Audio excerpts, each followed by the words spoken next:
Ce soir c'est la finale des Face Awards, donc pour vous c'était il y a 2 jours puisque le temps que je monte la vidéo, du coup la soirée était passée. Mais si vous me suivez sur Instagram vous avez sûrement dû voir mes Insta Stories. Sinon on va se préparer ensemble aujourd'hui, donc c'est un Get Ready With Me, c'est le premier que je fais sur ma chaîne. Donc j'espère que ça vous plaira, je vais vous montrer comment je me prépare, donc du maquillage à la coiffure et à la tenue. Et vous aurez des images de la soirée à la fin de la vidéo. Donc je me suis déjà lavé les cheveux, j'ai fait mes ongles aussi. Donc j'ai fait mes ongles qui sont en rapport avec mes cheveux. Donc si vous n'avez pas encore vu, j'ai testé une nouvelle coloration, c'est Lunar Tides Air. Je vous mets la vidéo juste ici si vous ne l'avez pas vu, c'était la vidéo qui était juste avant. Et voilà, donc je vais attacher mes cheveux. Donc je me prépare assez tôt, il est 9h30 parce que l'année dernière je m'étais préparée l'après-midi et au final c'était un petit peu tard. Bon, il faisait très très chaud l'année dernière, c'était horrible. Je me rappelle très bien, j'avais eu du mal avec ma robe et tout. Là aujourd'hui il pleut, il fait pas beau, il fait pas chaud. Moi j'ai prévu une tenue qui est à poil hein, comme d'habitude. Donc je suis jury des Face Awards comme l'année dernière. Et en fait là, excusez-moi, hop, je mets de l'eau sur mon visage. Enfin je brumise de l'eau pour enlever un petit peu le gras de la crème, etc. avant de me maquiller. Je fais toujours ça parce que sinon j'ai l'impression que je mélange toutes les merdes qu'il y a sur ma tronche. Et je vais bien sûr commencer par ma base, donc comme d'habitude c'est la Huda Beauty. Voilà, c'est celle-ci, donc elle a été bien utilisée, vous voyez on voit plus rien. D'ailleurs je crois que c'était la dernière pompe, donc je l'applique avec mes doigts partout comme d'habitude. Pour mes fonds de teint, comme d'habitude, je vais en mélanger deux, donc le Shape Tape de chez Tarte et le faux filter de chez Huda Beauty, donc Angel Food et Light Neutral. En fait celui-ci il est un petit peu trop foncé pour moi, je peux pas le mettre tout seul, du coup je le mets un petit peu avant. L'autre est un peu trop clair, donc du coup je mélange les deux et ça me fait la bonne couleur. Donc une fois que j'ai appliqué le Shape Tape, je mets une pompe du Huda et puis du coup je vais tapoter pour mélanger les deux.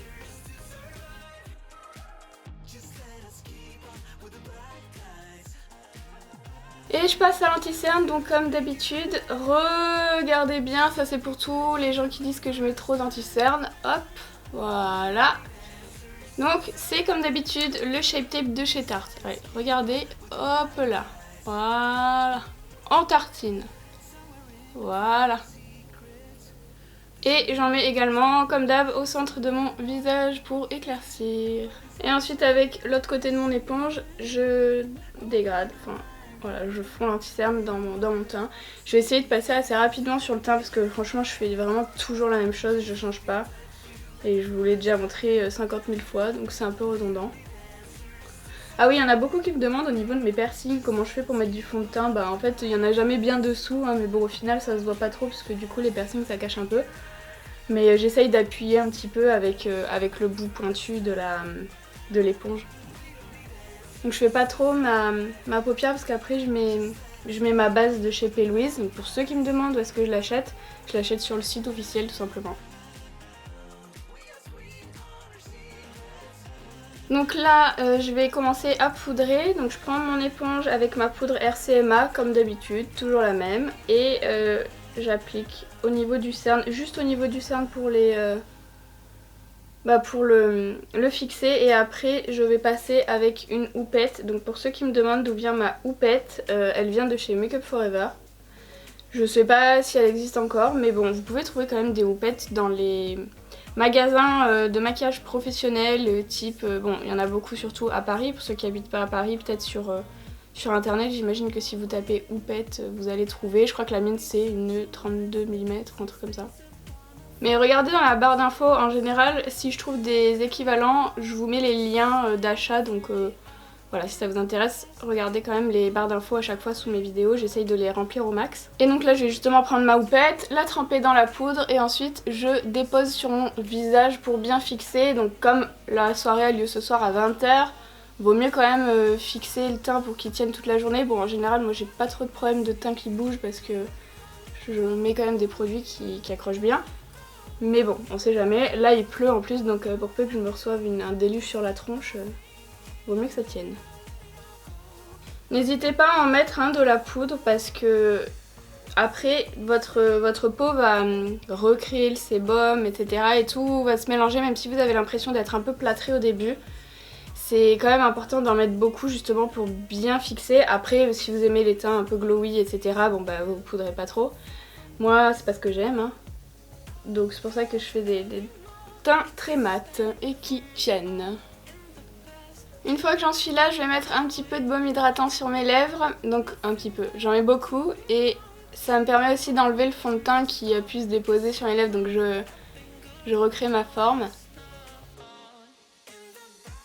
Et je vais aussi nettoyer mes sourcils parce qu'il y a plein de poudre dedans, du coup ça les a grisés et puis si vous l'enlevez pas, quand vous allez faire vos sourcils, vous allez avoir votre matière qui va se mélanger à la poudre et ça va pas être très joli. Ça va faire des espèces de pâtés et en plus ça va s'éclaircir donc... Voilà, à rebrousse-poil avec un goupillon propre et vous les recoiffez. Pour mon contouring et mon blush, je vais prendre la palette que Daphné avait choisie dans la vidéo où elle choisissait les produits avec lesquels j'allais me maquiller. Donc je vous l'ai mis juste ici si ça vous intéresse et que vous ne l'avez pas encore vue. C'est celle donc de chez Makeup Geek qui s'appelle Fair Lady Face Palette.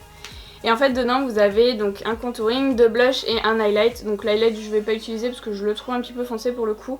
Mais le contouring et les deux blushs sont parfaits pour les peaux claires. Donc je vais prendre un pinceau biseauté, moi c'est celui de la collection anniversaire de chez Kat Von D. Et je vais commencer avec donc la teinte de sculpting. Et je vais l'appliquer aux endroits où j'ai l'habitude de faire mon sculpting. Donc forcément c'est au niveau des joues, donc moi je le mets dans mon creux naturel. Ici. Pour plus le marquer et ensuite je vais en mettre également au niveau de l'ovale de mon visage parce que moi je trouve qu'il est un petit peu tombant en fait, j'ai un peu de bajou ici puis j'ai un double menton là donc je vais essayer de corriger ça avec des ombres foncées. Et ensuite je vais faire également au niveau de mon front, donc je fais toujours un petit peu les tempes et ensuite je fais le contour du front.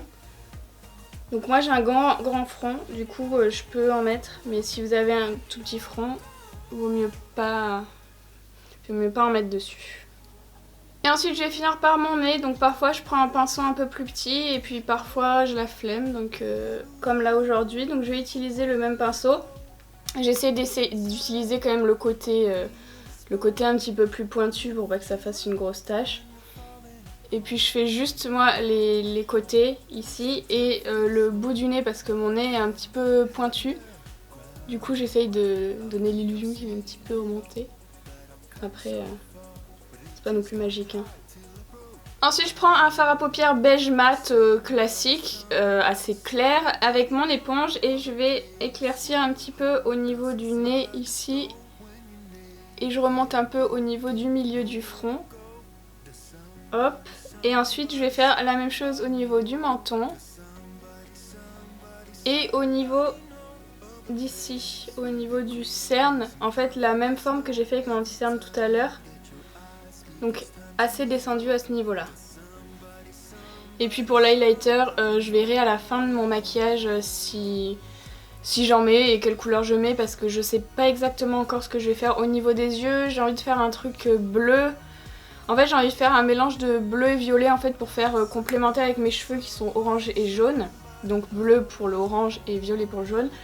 Mais je sais pas exactement, ça peut toujours changer. J'ai envie de mettre des strass aussi. Donc ouais, je sais pas trop en fait, j'ai pas encore trop prévu. Je pense que je vais construire au fur et à mesure et puis on verra bien. Une fois que j'ai fini avec mon contouring, je vais passer au blush. Donc je prends la même palette et puis je vais mélanger les deux blushs. J'aime bien mélanger les blushs, je fais ça assez souvent. Parfois il m'arrive de mélanger aussi avec le brillant si je veux un blush un peu brillant, mais là c'est pas le cas. Donc je vais prendre un pinceau, le 105 de chez Zoeva. Et puis je fais juste comme ça, hop. Et puis voilà, j'applique ensuite. Donc attention, les produits de chez Makeup Geek ils sont hyper pigmentés, donc faut pas en mettre trop. Vaut mieux construire au fur et à mesure. Et du coup je juxtapose un petit peu et j'en mets aussi par dessus le contouring que j'ai déjà fait pour que les deux teintes se fondent ensemble, mais du coup je remonte quand même un peu plus le blush sur mes pommettes hein. Donc moi je mets pas de blush à ce niveau là parce que je trouve pas ça joli. Et en plus j'ai tendance à avoir la peau assez réactive quand je suis stressée ou quand je suis un peu émue ou quoi, et du coup même quand j'ai chaud. Du coup ça va se rosir naturellement ici, puis si vous mettez du blush par dessus ça va vous faire une grosse tache dégueu. Du coup c'est pour ça que j'en mets quand même qu'à ce niveau là.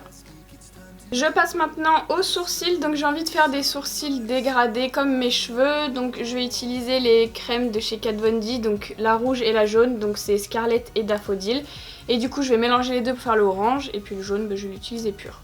Avant ça, je vais un petit peu les plaquer avec du savon et donc le goupillon. Et si vous voulez voir la technique, j'ai déjà fait ma vidéo routine sourcils qui s'affiche ici. Pour ceux qui me disent que vous avez l'impression que mes sourcils ont changé, en fait, j'ai pas du tout changé ma routine, c'est toujours la même. C'est juste que je pense qu'ils ont poussé tout simplement. Donc je vais les plaquer, ça va me permettre d'appliquer les crèmes plus facilement si c'est plaqué, parce que ça va faire une espèce de couche un peu cireuse de savon. Et du coup ça glissera mieux. Par contre c'est absolument pas le même orange que mes cheveux, du coup je vais rajouter un peu de squash de chez Lime Crime, donc c'est un rouge à lèvres liquide qui pour le coup ressemble beaucoup plus à mes cheveux. Donc vous voyez par rapport à l'autre couleur ça faisait un peu plus corail, mais bon malheureusement j'ai que deux teintes à mélanger donc je peux pas faire un beau orange. Et je trouve que le orange c'est quand même difficile, enfin un beau orange c'est difficile à avoir si on mélange pas 10 000 choses, donc je le rajoute un peu par dessus pour essayer de le rendre un peu plus vif, ou en tout cas que ça ressemble plus à mes cheveux en tout cas. Du coup maintenant je passe au jaune, donc là pour le coup je l'utilise pur et je vais l'appliquer donc à la base.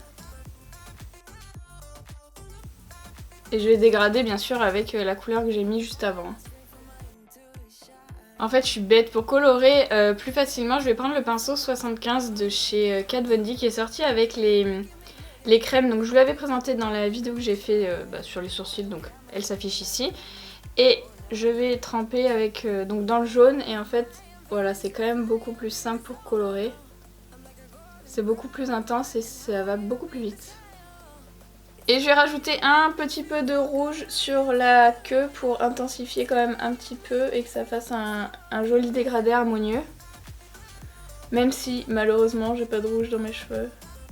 Mais bon, la prochaine fois, il y aura du rouge. Maintenant je vais prendre ma petite base de chez P. Louise et je vais préciser la forme de mon sourcil et également enlever cette petite tache très mignonne que j'ai faite. Et donc je vais utiliser un pinceau plat, moi c'est le 18 de chez Anastasia et voilà.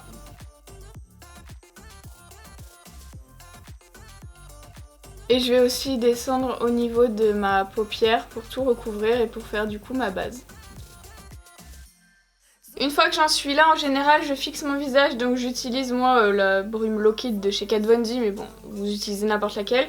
Et j'en mets beaucoup. 3 days later. Donc comme ça, tout va bien être fixé et ensuite ça dépose également au niveau de mes yeux un léger film un petit peu collant et donc ça me permet de faire ma base encore plus accrochante. Après avoir passé 3 heures sur les sourcils, on va pouvoir passer aux yeux. Donc comme je vous ai dit, je voudrais faire un truc dans les bleus et violets. Donc j'ai reçu récemment les Power Pigments de chez Makeup Geek. J'ai trop hâte de les tester, j'ai pas du tout testé ni swatché. Donc j'ai sélectionné ces couleurs là. Voilà, on va voir si je les utilise toutes ou pas, mais en tout cas j'ai vraiment envie de tester. Avant de commencer avec les fards, je vais appliquer un crayon donc sur le coin externe de mes yeux, donc au ras de cils, mais aussi sur la paupière mobile parce que je sais que je vais mettre du noir à ce niveau-là. Donc je commence à faire ma base comme ça, au moins c'est fait. Donc là c'est bon, je vais pouvoir passer au fard. Donc ça se présente comme ça dans un petit carré et puis je vais juste prélever avec mon pinceau Zoeva 231. Et voilà, je vais l'appliquer pour commencer ici. Bon, c'est pas non plus hyper pigmenté hein. Bon, l'avantage c'est qu'il y a très peu de chutes avec les pigments en général, parce que j'imagine que ce sont des pigments pressés. Il y a énormément de chutes. Là c'est pas le cas pour l'instant. Donc je vais pas faire quelque chose de très grand parce que ça va être ça c'est mon intensité. Je vais dégrader après avec le turquoise. Donc celui-ci s'appelle Indestructible.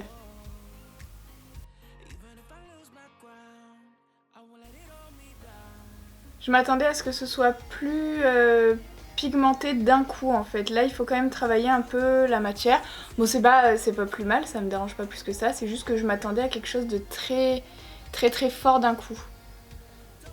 Et là, il faut quand même repasser plusieurs fois, mais la pigmentation est là, enfin comme vous pouvez le voir, c'est quand même assez intense. Il y a tout de même quelques chutes, mais qui accrochent pas en tout cas. Là c'est un bleu, c'est un pigment bleu en principe. Il y a toujours des petites traces quand on enlève, et là ça accroche pas du tout. Donc ça c'est un très bon point. Et du coup je l'applique également donc par-dessus mon crayon au ras de cils inférieur. Je vais pas l'appliquer par-dessus mon crayon noir ici, juste en dessous. Et je m'arrête à peu près à ce niveau-là, au milieu de l'œil. Ensuite je prends donc le turquoise qui s'appelle Tenacious et avec un même pinceau mais que j'ai... Enfin un propre quoi, la même référence, je vais la mettre sur les extrémités pour créer en fait un dégradé. Donc je l'ai pas mis avant cette fois-ci parce que je voulais que le bleu roi soit vraiment le plus intense possible. Et là je dégrade les bords, donc c'est quelque chose qui prend un petit peu de temps, mais il faut bien le faire pour que ce soit joli quoi. Bon, c'est très pigmenté, c'est très bien et il y a très peu de chute encore une fois avec celui-ci. J'ai l'impression qu'il est un petit peu plus poudreux que l'autre, mais bon, rien de bien transcendant. Hein. Enfin, de bien différent, c'est ce que je voulais dire plutôt. Parce que... Donc voilà, je dégrade l'extrémité et j'essaye que les deux couleurs soient bien dégradées ensemble quand même parce que le bleu c'est pas une couleur facile à travailler, donc il faut prendre son temps, il faut y aller petit à petit pour éviter de faire des taches et puis surtout pour éviter que ça tombe parce que ça a tendance à quand même marquer au niveau du cerne si ça tombe, et comme je vous disais, si les pigments sont un petit peu difficiles à enlever, ça a tendance à marquer les cernes, mais là c'est pas le cas, il y en a des petits mais on voit que ce sont des pigments qui sont secs, donc voilà, à enlever franchement il y a zéro trace, c'est vraiment trop cool ça. Et je vais également dégrader au ras de cils inférieur. Donc pour finir mes dégradés, en général je prends un gros pinceau propre et sur la fin en fait je frôle, enfin j'appuie un petit peu à certains endroits pour bien que le dégradé soit flou sur les bords, surtout quand vous utilisez du bleu ou du vert, ça a tendance à être un peu plus difficile à dégrader, donc c'est quand même important de le faire. Je vais ajouter donc mon noir ici, là où j'avais mis mon crayon. Donc moi je prends toujours le Bulletproof de chez Sugar Pill parce que je trouve que c'est un très bon noir. D'ailleurs je suis déçue qu'il n'y ait pas de blanc ni de noir dans les Power Pigments de chez Makeup Geek, ça aurait été vraiment trop bien. Et j'en applique également au ras de cils inférieur, vraiment à la base. Et surtout sur le coin externe, je vais vraiment insister sur cette zone là. Là je vais stopper mon maquillage ici parce que je dois amener Daphné chez le vétérinaire parce qu'elle est malade. Du coup je vais y aller et puis je vais lui faire sa petite promenade tant qu'il pleut pas trop et après je reprendrai le make-up. Je suis revenue de chez le véto et Daphné a une gastro, la pauvre. Donc elle a eu 2 piqûres dont une qui lui sèche la bouche, du coup elle allaite beaucoup et elle mâche comme du chewing-gum. Du coup si vous allez peut-être l'entendre, elle est juste à côté de moi, bon là elle ronfle.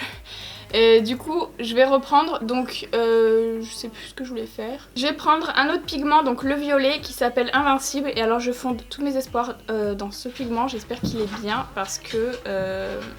Bon, désolée, c'est Daphné qui essaie de se placer sur le carrelage, la pauvre. Donc je vais le juxtaposer à ce niveau-là, à côté du noir.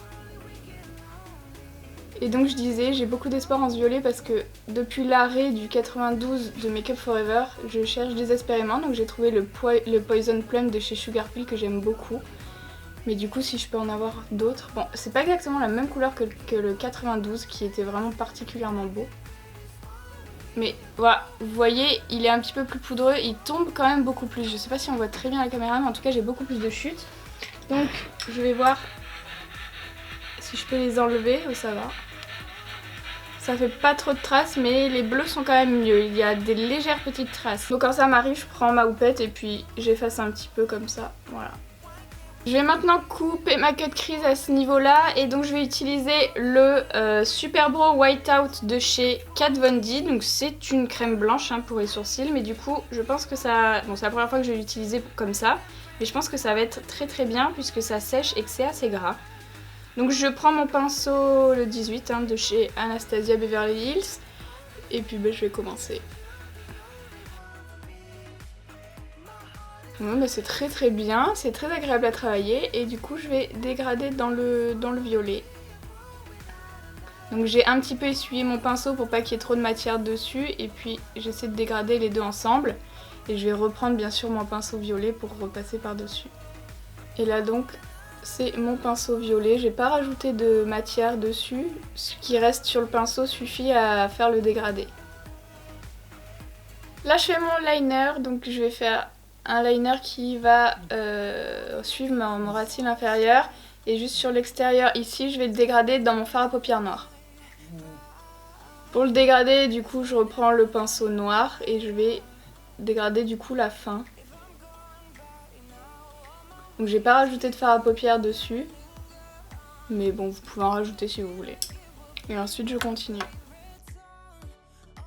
Je vais rajouter un petit peu de lumière dans le coin interne. Donc je vais prendre la palette Alchemist de chez Kat Von D. Et je prends la teinte améthyste. Bon, j'hésite en fait entre améthyste et la bleue, mais bon. Je vais prendre améthyste.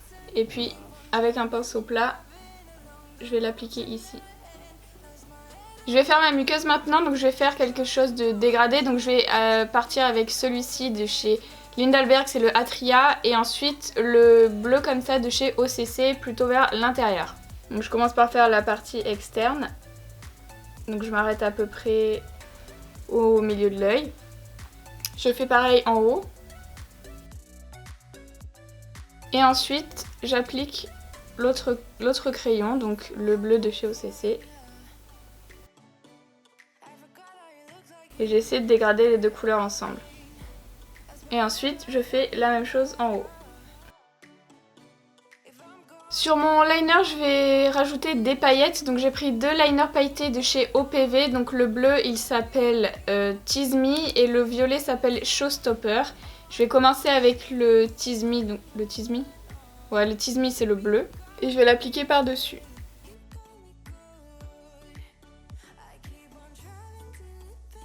Donc je m'arrête à peu près au milieu de l'œil et ensuite je vais continuer avec le violet, donc Showstopper, sur la fin. Et du coup, entre les deux, je vais essayer de dégrader. Donc je tapote un petit peu. Comme le bleu n'est pas encore sec, ça va se mélanger avec le violet. Et sur l'extérieur, je reprends le pinceau noir et je tapote un petit peu au niveau de la fin des paillettes pour les disperser de manière un peu uniforme. Pas que ça fasse une grosse tache. Et du coup dans le coin interne je vais mettre un autre eyeliner pailleté, cette fois-ci de chez LS Splash et il s'appelle Enchantress et je le trouve très très bien pour le coin interne. Je le mets souvent d'ailleurs. Je vais faire un espèce de double trait au-dessus de mon cut crease là, enfin mon semi-cut crease. Donc je prends le Space Panda Hydra Liner de chez Suva Beauty, voilà, qui ne vous voulez pas focuser, qui est un eyeliner à mélanger avec de l'eau, donc vous pouvez créer votre propre texture. Ça c'est cool, et du coup je prends un pinceau liner, je mets un peu de produit dessus, et puis je vais tracer mon trait. Voilà, je vais faire un truc un peu comme ça. J'ai mis mon mascara, maintenant je vais mettre des faux cils, donc je vais mettre ceci de chez Flutter Lashes qui s'appelle Cat Eye. Pour savoir comment poser des faux cils, je vous ai fait une vidéo avec 7 méthodes différentes qui s'affichent juste ici. Sinon je crois que dans les Do It Yourself, les Get Ready With Me, les gens parlent de leur vie. Alors moi je vous ai pas parlé de ma vie parce que ça risque d'être soporifique, mais en revanche je voudrais vous poser une question parce que j'avais Snapchat avant et je ne l'utilise plus depuis la mise à jour. Tout simplement parce que mon Snapchat était ouvert, donc les gens pouvaient m'envoyer des messages et je répondais. Et j'aimais bien Snapchat parce que j'avais moins de gens qui me suivaient et du coup je pouvais parler de plus de choses qu'en Insta Story. En fait c'était un peu différent. Enfin j'aimais bien Snapchat, bref. Et quand ils ont fait la mise à jour, ben vous savez il y a le système de mise en avant, story populaire ou je sais pas quoi là. Et en fait je pense que du coup j'ai été mise dans les snaps de gens que je ne connais pas. Et j'ai commencé à recevoir plein de pénis en photo. Plein de vidéos de pénis, de gens dégueulasses. Et en fait, j'ai arrêté d'utiliser Snapchat à cause de ça. Alors qu'avant, j'en avais pas du tout. Et ouais, depuis la mise à jour, j'en ai eu énormément. Et ça m'a dégoûté d'utiliser Snapchat parce qu'en fait, j'avais peur d'ouvrir vos messages et de tomber sur quelqu'un qui m'envoie son pénis, quoi. Donc en fait, je passais ma vie à bloquer des gens, à les signaler. Et puis au final, j'avais même plus envie de lire vos messages parce que je voulais plus les ouvrir. Et pour moi Snapchat, bon bah si tu bloques ton accès aux messages, ça n'a plus aucun intérêt, enfin c'est plus un chat quoi. Donc du coup, en plus de ça, j'avais dans mes stories là, les gens de télé-réalité, ça ne m'intéresse absolument pas. Donc du coup, ça m'a un peu gonflé. Du coup je voyais même plus les stories de mes amis et en fait je voyais les trucs de la télé-réalité qui te font des placements de produits toutes les 2 secondes. Donc je sais que maintenant ils ont fait une mise à jour où tu peux encore à nouveau avoir accès à un truc de tes amis, enfin je sais pas, j'ai pas très bien compris mais bon en tout cas ils ont changé ça, apparemment c'est mieux. Mais je n'y suis pas retournée depuis. J'ai gardé quand même mon compte Snapchat, c'est Marion Caméléon comme sur tous les réseaux sociaux. Je suis en train de nettoyer mon fossile là en fait. Et je me demandais, est-ce que ça vous plairait que je retourne sur Snapchat ou est-ce que vous pensez que c'est inutile et on garde les Insta Stories parce que je ne pourrais pas faire ce que je faisais avant, c'est-à-dire qu'avant sur Snapchat je faisais des tutos le matin, etc. Ça je pourrais plus le faire parce que maintenant quand je me filme c'est pour faire des vidéos YouTube parce que je poste quand même beaucoup de vidéos sur YouTube. Donc j'aurai pas le temps de faire ça sur Snapchat ou alors ce sera vraiment qu'une fois de temps en temps, ce sera plus comme avant. Donc ce serait plus, je sais pas, un endroit en fait où je parle de trucs inintéressants, des trucs sur ma vie intéressante et tout ça. Donc je ne sais pas si c'est quelque chose qui vous plairait que j'y retourne dessus ou est-ce que vous trouvez que c'est inutile parce que moi si j'y retourne, je sais pas exactement comment je vais organiser ça parce que j'ai quand même supprimé ma page Facebook parce que j'arrivais pas à m'en occuper avec YouTube et Instagram, en fait maintenant j'ai plus que ça. Et je me dis peut-être Snapchat ça vous plairait d'y retourner parce que vous me demandez souvent. Donc voilà, je sais pas, dites-moi ça dans les commentaires, qu'est-ce que vous pensez de cette app, est-ce que vous y allez toujours, est-ce que ça vous intéresserait que je retourne dessus, et si oui, quel est le genre de contenu que vous voulez voir, je sais pas, des unboxings, des... je sais pas, franchement je sais pas, je suis ouverte à tout, dites-moi, et puis je verrai si je peux caser ça dans mon planning des ministres. Les fossiles sont posés, je pense que je vais en mettre en dessous, je vais sûrement découper des fossiles et puis je vais mettre des petits morceaux. Voilà, j'ai rajouté les fossiles, je vous ai pas montré comment les poser, en fait c'était tout simple, hein. J'ai pris une bande de fossiles que j'aimais pas trop, je les ai coupés et puis je les ai collés avec une pince à épiler, voilà c'est très simple. Je vais également rajouter des strass, donc j'avais vu cette photo de Bang Tiki Tiki que j'avais beaucoup aimé. En fait j'aime beaucoup la disposition des strass, donc je vais essayer de faire un truc un peu similaire, donc je vais en mettre par là et aussi par ici. Je vais prendre des strass de chez Evil UK mais je sais pas encore exactement lesquels, donc une fois que je les aurai posés je vous montrerai lesquels j'ai appliqués. Je vais pas vous montrer l'application des strass parce qu'il n'y a rien de plus chiant que de regarder quelqu'un se poser des strass. Je les colle juste avec une colle à fossiles et je les applique avec une pince à épiler. Il existe des crayons applicateurs ou des choses qui permettent d'appliquer les strass aussi, mais je n'en ai pas. Donc je vais coller tout ça et puis je vous montre après ce que ça donne. Voilà, du coup je les ai mis à ce niveau-là et j'ai utilisé donc 2 sachets, le sachet qui est blanc et un sachet bleu comme ça, et du coup j'ai mixé un peu les 2 couleurs. Ensuite pour mon highlighter je vais reprendre la palette Alchemist de chez Kat Von D et puis je vais utiliser le saphir qui est ici, donc c'est le bleu mais du coup j'ai mis les diamants dessus donc je sais pas si ça sera très judicieux. Non, ça va. Et je vais en mettre un petit peu, j'en mets pas trop parce que j'ai pas envie d'être luisante comme un lampion. Du coup là je vais aller manger, je ferai ma bouche en tout dernier parce que bah, c'est pas encore l'heure de partir, et puis bien sûr je vais me coiffer et puis je mettrai ma tenue et puis je vous montre tout ça après. Pour mes cheveux je vais tout simplement commencer par les brosser et puis je vais les lisser avec un lisseur. Bon, je vais pas forcément vous apprendre comment lisser des cheveux, hein, ça va être plutôt simple, je fais des séparations et ensuite moi j'ai un petit truc. C'est cette petite chose qui va me permettre de bien prendre ma mèche pour pouvoir bien lisser, donc je fais comme ça et ensuite je vais passer mon lisseur.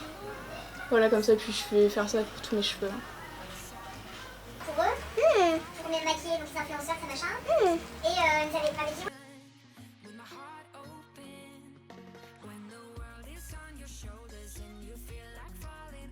Une fois que j'ai lissé mes cheveux, je ressemble à un petit rataillon tout plat. Donc moi ce que je vais faire c'est que je vais crêper un peu. Donc en fait, enfin je vais crêper et je vais gaufrer.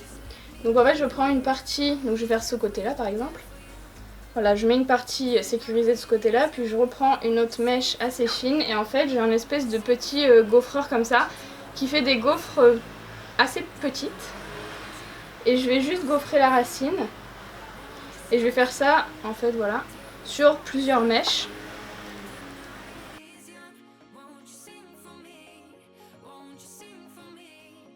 Et une fois que j'ai fait assez de mèches comme ça, je prends mon petit peigne, donc c'est un peigne pour crêper, et puis bah, je vais crêper la racine, donc juste l'endroit où j'ai gaufré.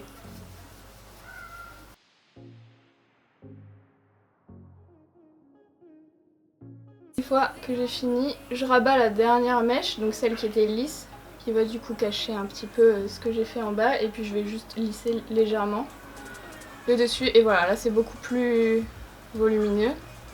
Et ensuite je vais mettre de la laque ou du shampoing sec, ça dépend de mon humeur. Et du coup je fais la même chose de l'autre côté.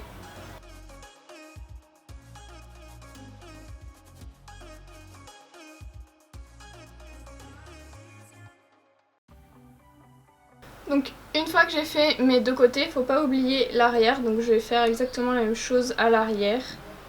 Voilà, c'est assez redondant, hein, mais voilà.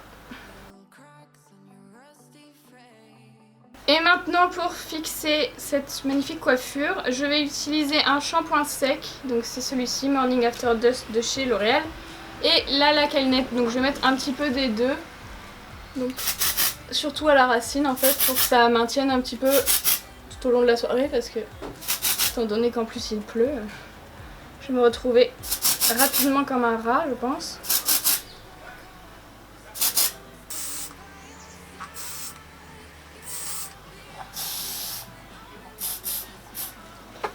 Voilà, donc la coiffure est terminée, j'espère que ça vous plaît. Ah, c'était une petite blague. On brosse bien sûr. Je suis drôle.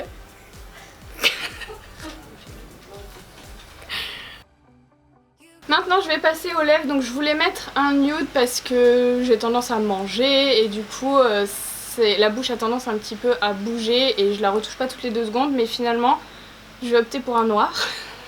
Donc voilà, je vais appliquer le 0 de chez Sugar Pill.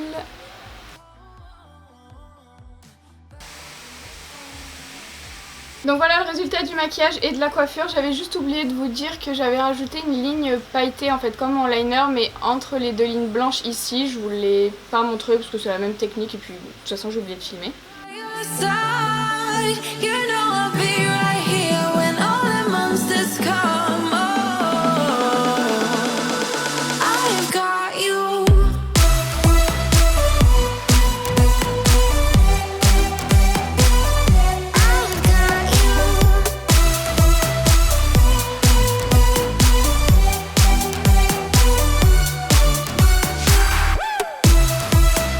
Donc voilà, et je vais vous montrer ma tenue tout de suite.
On the edge, we fight and make love at the same time.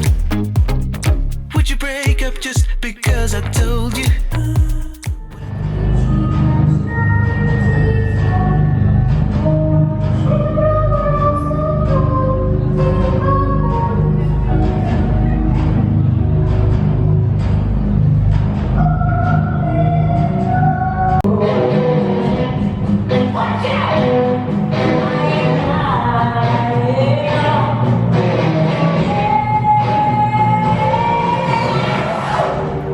I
there's an imminent storm. It's unavoidable.